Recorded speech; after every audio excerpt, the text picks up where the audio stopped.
Evet, bu sefer ses de var, görüntü de var. Şimdi şöyle bir hareket yapacağız. Şu yerdeki şu kancayı alabilir miyim? Halkayı.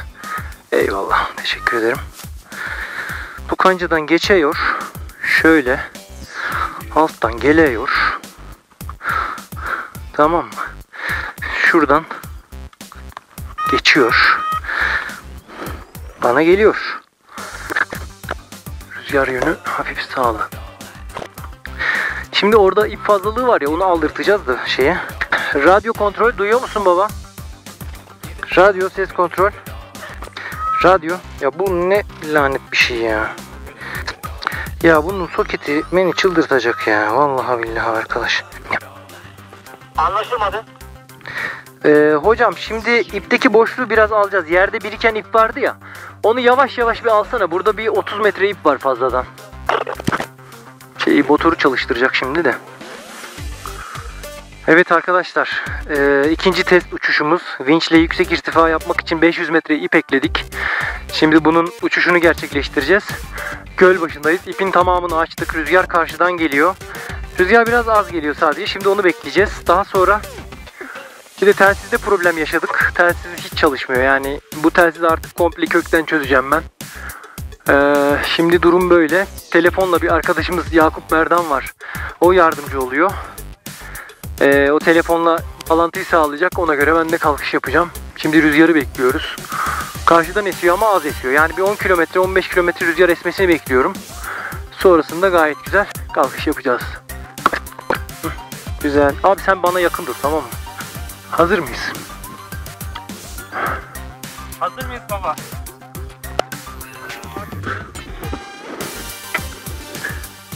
Çek abi. Çek çek.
Kanat hızlanmıyor ya.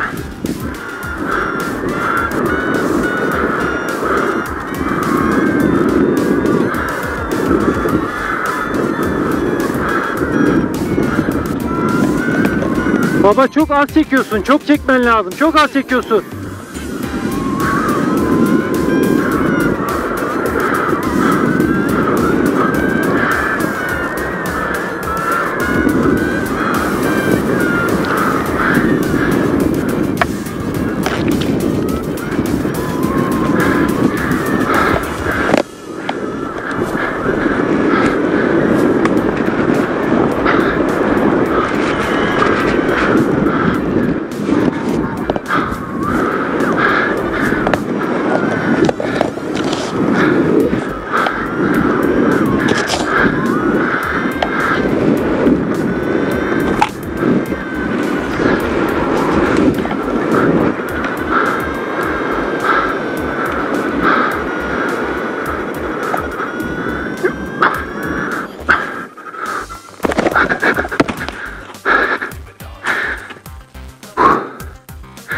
Acil iniş yaptık.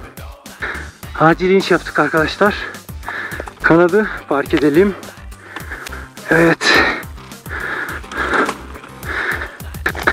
Şimdi kanattan bir çıkalım. Geldim abi. Hocam motor niye çekmiyor? Motor hiç çekmedi. Abi motoru kapatıp açmanız problem olabilir mi? Yok abi, mümkün değil ya. Ne oldu biliyor musun? Release yapamadın mı? Bak, release yapsam ne olacaktı biliyor musun? Bak. Abi basınç olmadığı için bu sardı. Sen yani beni öyle bir hızla çekmiş oldun ki 30 kilo. İnceleyelim bunu. Bak bu sardı, ben tuttum, şuradan kopardım bunu. Evet, hatta bıçağı da atmışım heyecanla. Yerde bir iki bıçak varmış yanımda. Motor çekmemesi olamaz abi, o yanlış bir olay ya. Tamam, acil iniş de bir deneyimdir hocam. Demek ki ip kesebiliyormuşuz. Bunda sıkıntı yok. Evet arkadaşlar, uçuş bitti. Şimdi bir kapanış konuşması yapıp genel bir değerlendirme yapalım istiyorum. O yüzden tekrar kayda girdim. Şimdi vincimizi hazırladık. Yaklaşık 1700 metre civarında da ipimiz var. Bunların hepsini hazırladık. Tabii yaptığımız hazırlık sürecince rüzgar çok iyiydi. Daha sonrasında rüzgar biraz azaldı. Ondan sonra işte bir süre daha bekledik. Siz de gördünüz zaten. Uygun bir rüzgar hamlesi geldiğinde ben kalkış için komut verdim. Sağ olsun Yakup buradaydı. O telefonla bize destek attı ve yardımlaşarak vinç operatörüyle bağlantımı sağladı benim babamla. İşte ben komut verdim. Kalkış için koşuya başladım. Fakat ilginç bir şekilde buradaki vinç yeterince güçlü çekemedi beni. Babamın söylediğine göre maksimum 20 kilogram kuvvet görebilmiş. Ben de o civarda bir kuvvet tahmin edebiliyorum. Yani ben bir süre ayakta durdum. Vinç beni çekmeye başladığında koşmaya başladım. Zaten kalkış esnasında dikkat ederseniz artık koşu hızımın sınırına ulaştığımda kanat kalksın diye biraz açtım trapezi. Yani bu çok emniyetli bir şey değildir ama benim bunu yapmak zorunda kaldığım bir durumdu bu. Daha sonradan siz de gördünüz, yerden bir türlü yükselemedik. Yani 30 metreye kadar ancak ulaşabildim herhalde. 35-40 metrelere çıkabildiğimi düşünüyorum bu kadar mesafe boyunca. Bunda da şöyle bir durum olmuş. Onu indikten sonra anladım. Motosikletin, ya bilmiyorum, motorunda galiba bir problem oldu. Ya benzinde bir pislik oldu, bir şey oldu ya da motor bilmiyorum düzgün bir şekilde çalışmadı ve yeterince kuvvet uygulayamadı. Daha sonra bu durum artık şey oldu, hani tamam artık iptal edeceğiz durumuna geldik. Tabii aramızda bizim telsiz bağlantı problemi de var. Gördünüz, başlangıçta zaten telsizi çalıştırmakta zorlandım. Velhasıl vincin de olduğu yer zaten burası. Bakın. Hemen vincin gerisine inmiş durumdayım. Ben artık trapezi çekip biraz hızlandırdım. Babam da orada zaten şeyi gördüler. Hani çok anormal bir durum olduğunu gördüler ve motoru durdurdular. Zaten çekmeyi bırakmıştı artık. Daha sonrasında ben release etmem gerekiyordu. Ama release mekanizması çalışmayacak bir durumdaydı. Şöyle söyleyeyim.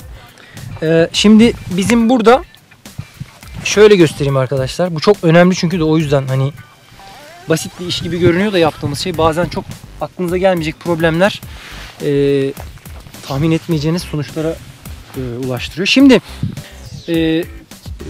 vinç yeterince güçlü çekmediği için bu ip şöyle boş kaldı. Yani çok az bir kuvvet uygulanmış oldu bu ipe.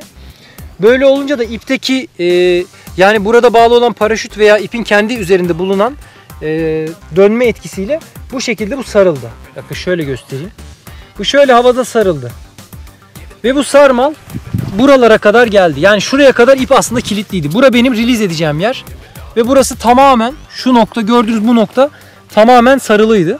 Ve benim release mekanizmam burada. Yani ben buradan release ettiğim zaman, ayrıldığım zaman bu ip halkanın içinden dolaşıp buradan çıkıp boşa düşüyor ve ondan sonra halka ile ayrılmış oluyorum ben. Kanatta bağımsız bir şekilde uçabiliyorum. Diğer önceki uçuşta görebilirsiniz bunun nasıl çalıştığını. Şimdi burada release etmem imkansızdı. Yani ben release etseydim bu ip takılı kalacaktı. Burası bu şekilde düğümlü, kilitli bir şekilde kalacaktı ve kanadın üstten ağırlık merkezinden çekecekti. Şimdi böyle bir durumda şey yapamazsınız. İniş yapamazsınız çünkü bu sizin kanatta dengenizi çok ciddi bozacaktır. O yüzden ben şu kısma uzandım. Buradaki ipin bu kısmını elimde bulunan bıçakla kestim. Bir saniye. Neyse velhasıl arkadaşlar ben uzanıp ipi doğrudan ana ipi kesmek zorunda kaldım. Ve bu şekilde ayrıldım. Ve burada hemen vincin yan tarafında bir boşluğa, düz bir alana iniş yaptım. Şimdi buradan nasıl ders çıkarmamız gerekiyor? Yani böyle şeyler başımıza gelebilir. Bunların hepsi tecrübe ve çözülmesi gereken problemler. Şimdi az önce test ettik vinci. Gaza dokunuyoruz, 80 kilo çekiyor. Yani zayıf bir motordan bahsetmiyoruz yani burada. Benim yelken kanatla uçuş için belki de üst limite yakın bir kuvvette olan bir motordan bahsediyoruz. Gaza basıyoruz, şimdi 80-90 kilo kuvvet uygulayabiliyor. İlginç, demek ki bunlar olabiliyormuş. Mesela bazen şey yapar, yolcu uçakları kalkış yapmadan önce bir gaz verir, %50, %70 gaz verir ve bir süre sonra tam gaza geçer. Yani orada motorun düzgün çalıştığından emin olmak için bazı kontroller yapıyorlar. Biz de böyle bir kontrol prosedürünü bu şeye ekleyeceğiz. TOW'la uçtuğumuz zaman uygulayacak şekilde sisteme ekleyeceğiz. İsterseniz size vinci şimdi yakından göstereyim. Arka tekerleği modifiye ettik. Bu şekilde buraya daha fazla ip sarabileceğimiz bir tambur haline getirdik. Geri kalanı normal bir scooter. Alt tarafa da kendi yaptığımız bir römorku kullanıyoruz alt tarafta. Şimdi burada vinç operatörü motoru çalıştırıp işte gaza basıyor. Şurada gördüğünüz basınç göstergesi de kaç kilogram kuvvet uyguladığımızı okuyor. Bu basınç göstergesi şuradan bir pistondaki yağ basıncını ölçüyor. Hidrolik yağ doldurduk bu pistona. Şuradan kuvvet uygulanıyor. Yani şuradaki makaralardan geçen ip, belki şuradan daha rahat görürsünüz. Bu makaralardan geçen ip kuvvet oluşturuyor piston üzerinde. O da kuvvet olarak burada. Şöyle ipi çekersem muhtemelen bir kuvvet oluşuyor olması lazım. İyi bakalım arkadaşlar, bu da böyle değişik bir macera oldu. Bunu başka bir yerde göremezsiniz biliyorsunuz. O yüzden buraya kadar izlediyseniz videoyu zaten beğenin lütfen.